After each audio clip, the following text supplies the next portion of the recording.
बारिश में सोने वाला ससुराल। ममता जैसे ही ब्याह कर अपने ससुराल पहुंची तो देखा उसके ससुराल में चारों तरफ दीवारें थी, बहुत सारे कमरे थे, हर कमरे में बेड था, अलमारी थी, बहुत अच्छा किचन भी बना था, लेकिन पूरे घर में कहीं पर भी छत नहीं थी। ये देखकर ममता दंग रह गई। इस घर में सब कुछ है लेकिन छत क्यों नहीं है? देख बहू, ये हमारे घर की परंपरा है। ये बात ममता को थोड़ी बेवकूफी भरी लगी, लेकिन परंपरा के नाम पर उसने कुछ नहीं बोला। ससुराल में पति विक्रम के अलावा उसके सास ससुर जेठ और ननद थे। जेठानी अब इस दुनिया में नहीं थी। खैर, पहली रसोई की रस्म में जब वो किचन में खाना बना रही थी तब, हे भगवान, यहाँ तो सीधा धूप आ रही है, ऐसे तो मैं यहाँ मर जाऊंगी। वो गर्मी बर्दाश्त नहीं कर पाई और तुरंत बेहोश होकर गिर गई। तभी वहाँ पर उसका पूरा परिवार आ गया। आजकल की लड़कियों में दम ही नहीं होता। पायल, एक बाल्टी पानी भर के डाल दे, इससे होश आ जाएगा, फिर जल्दी से बोल खाना बनाए। हाँ, बहुत तेज भूख लगी है हमें। हाँ पापा। पायल ने एक बाल्टी भरकर पानी ममता के ऊपर डाल दिया, जिससे उसे होश आया। ममता को उन लोगों का बिहेवियर ठीक नहीं लगा। किसी तरह उसने खाना बना लिया और सबने खा भी लिया। आज विक्रम और ममता की सुहाग रात थी। सुहाग रात मनाने के बाद जैसे ही उनकी आंख लगी, वैसे ही अचानक मूसलाधार बारिश होने लगी। सारा बिस्तर, सारा सामान गीला होने लगा। ममता तुरंत भागकर घर के बाहर निकल गई और किसी दूसरे के घर के बाहर छप्पर के नीचे बैठ गई। तभी वहाँ पर उसके ससुराल वाले आ गए। बदतमीज औरत है, ना गर्मी बर्दाश्त होती ना बारिश है, दूसरों के घर के बाहर आकर बैठ गई। ऐसी औरतों को तो बेल्ट से मारना चाहिए। मैं बेल्ट नहीं कराती हूँ, बिना मारे सुधरेंगी नहीं। और रहने दो पायल, मेरे पास बेल्ट है। अपने ससुराल वालों का ये रूप देखकर ममता दंग रह गई। आसमान में बिजली कड़कने लगी, आंधी तूफान आ गया। ससुराल वाले ममता को घसीटकर वापस घर के अंदर ले गए और सारी रात वो लोग बारिश में सोए। लेकिन ममता को नींद नहीं आ रही थी। वो सुबह तक ऐसे ही बैठी रही। फिर दोपहर को उसका परिवार कहीं चला गया। मेरे ससुराल में तो हर कोई बदतमीज है। पूरे गांव में हर किसी के घर में छत है, सिर्फ हमारे घर में नहीं। पता तो करना ही पड़ेगा। ममता अपने घर के बाहर खड़ी हो गई। तभी वहाँ से कुछ औरतें गुजरी। ममता ने उन औरतों को बुला लिया। सुनिए, मैं आप लोगों से एक बात जानना चाहती हूँ कि हमारे घर में छत क्यों नहीं है? क्या सच में हमारे परिवार की ऐसी कोई परंपरा है? लगता है तेरे ससुराल वाले बाहर ऐश करने गए, इसीलिए तू हमसे बात कर पा रही है। बहू, तुम्हारे ससुराल वालों ने कई बार छत बनवाने की कोशिश की, लेकिन हर बार छत गिर जाती थी। बहुत सारे मिस्त्री, इंजीनियर, बहुत सारे तांत्रिकों ने भी कोशिश की, लेकिन जितनी बार वो लोग छत बनवाते थे, छत खुद ब खुद गिर जाती थी। लेकिन इसके पीछे कारण क्या हो सकता है? बहू, जब से तुम्हारी जेठानी ये दुनिया छोड़कर गई है ना, तब से ये घटनाएं हो रही हैं। वरना उसके पहले तो इस घर में भी छत थी। अब हम लोग चलते हैं, वरना अगर धोखे से तुम्हारे ससुराल वालों ने देख लिया तो तुम्हें बहुत मारेंगे। इतना बोलकर वो औरतें वहाँ से चली गई। फिर धीरे धीरे शाम हो गई और ममता ने खाना बनाकर रख लिया। तभी उसके ससुराल वाले पी कर आए। सब लोग खाना खाने लगे। ये कैसा बेहुदा खाना बनाया? तेरे माँ बाप ने तुझे खाना बनाना नहीं सिखाया क्या? है बे? चलो आज इसे कमरे में बंद करके खूब मारते हैं, बहुत दिनों से हाथ साफ नहीं किया। सही कह रही हो माँ, आज 2-4 हाथ तो मैं भी लगाऊंगी इस चुड़ैल को। नहीं नहीं, ऐसा मत कीजिए, दोबारा ऐसी गलती नहीं होगी। चुप कर बेगारत औरत, हम माफ नहीं करने वाले हैं, हमारे हाथों में खुजली हो रही। सारा परिवार मिलकर ममता को मारने लगा। ममता जोर जोर से चिल्लाने लगी। तभी अचानक आसमान में बिजली कड़की और बहुत तेज घनघोर बारिश होने लगी। तो इस तरह ममता पर वो लोग हर दिन जुल्म करने लगे। दोपहर में खाना बनाते वक्त गर्मी की वजह से वो बेहोश भी हो जाती थी और जब भी पानी बरसता था तो रात भर वो पानी में भीगती रहती थी। उसकी हालत बहुत खराब हो चुकी थी। फिर एक रोज जब उसके ससुराल वाले कहीं गए हुए थे तब मेरे ससुराल वालों का जरूर कोई ना कोई रहस्य है। मुझे उस रहस्य से पर्दा उठाना ही होगा। ममता उस घर के हर कमरे की तलाशी लेने लगी। तभी उसे एक पुरानी डायरी मिली। वो डायरी उसकी जेठानी ने लिखी थी। जब तक मेरी आत्मा को शांति नहीं मिलेगी तब तक इस घर की छत नहीं टिकेगी। जब जब इस घर की बहुओं पर अत्याचार होगा तब तक आंधी तूफान तेज होगा। जिस दिन इस घर की किसी बहू ने इन लोगों का विरोध कर दिया उसी वक्त बारिश थम जाएगी। दरअसल कुछ साल पहले जो हरकतें ममता के साथ हो रही थी वही हरकतें उसकी जेठानी के साथ होती थी। इन सबसे तंग आकर उसकी जेठानी ने एक डायरी लिखकर उसी घर में कहीं छुपा दी और फिर उसने खुद को खत्म कर लिया। अब ममता वो डायरी पढ़ चुकी थी। इसका मतलब जेठानी जी ने इन लोगों से तंग आकर खुद को खत्म कर लिया और ये राज छुपाने के लिए इन लोगों ने परंपरा का नाम दे दिया। रात में फिर से ससुराल वाले पी कर आए। जब बारिश होने लगी तब ममता किसी पड़ोसी के बरामदे में पहुंच गई। तभी ससुराल वाले वहाँ पर आ गए। विक्रम ने जैसे उस पर हाथ उठाया वैसे ही ममता ने उसका हाथ पकड़कर विक्रम चिल्ला उठा। बहुत बर्दाश्त कर ली तुम लोगों की बदतमीजी, अब कोई अत्याचार नहीं चलेगा तुम लोगों का। उसने इतना बोला ही था कि तभी अचानक बारिश बंद हो गई। अब ममता मन ही मन सोचने लगी, जैसे ही मैंने इन लोगों का विरोध किया वैसे ही बारिश बंद हो गई। इसका मतलब डायरी में जो लिखा है वो सच है, जेठानी जी की आत्मा यहीं कहीं है।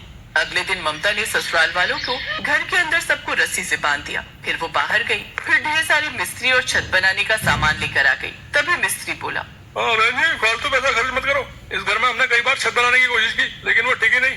या तो आज छत टिकेगी या इन लोगों पर ही गिर जाएगी। उसके ससुराल वाले डर गए। बहू ऐसा मत कर, अगर तूने छत बनाई तो पूरी छत हम लोगों के ऊपर ही गिर जाएगी। चुप कर बुढ़िया। जेठानी जी आप जहाँ भी हो, आज मैं आपको मुक्ति दिला कर रहूंगी। ये सारे लोग छत के नीचे दबकर मर जाएंगे आज। धीरे धीरे मिस्त्रियों ने छत बनानी शुरू कर दी। इधर उसके ससुराल वाले, बहू हमें माफ कर दे, आज के बाद हम तुझ पर कोई अत्याचार नहीं करेंगे। सिर्फ मुझ पर? आज के बाद किसी बहू पर, किसी औरत पर अत्याचार नहीं करेंगे। हम सब पीना भी छोड़ देंगे। थोड़ी देर में छत बनकर तैयार हो गई, पर इस बार गिरी नहीं। आंधी तूफान बारिश सब होने लगा, फिर भी छत नहीं गिरी। तभी I need a break.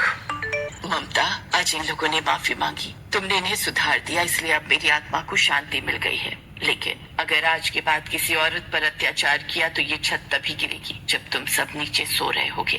हमें माफ कर दो राधा, आज के बाद ऐसा कुछ नहीं होगा। उसकी आत्मा गायब हो गई। उस दिन के बाद सब खुशी खुशी रहने लगे।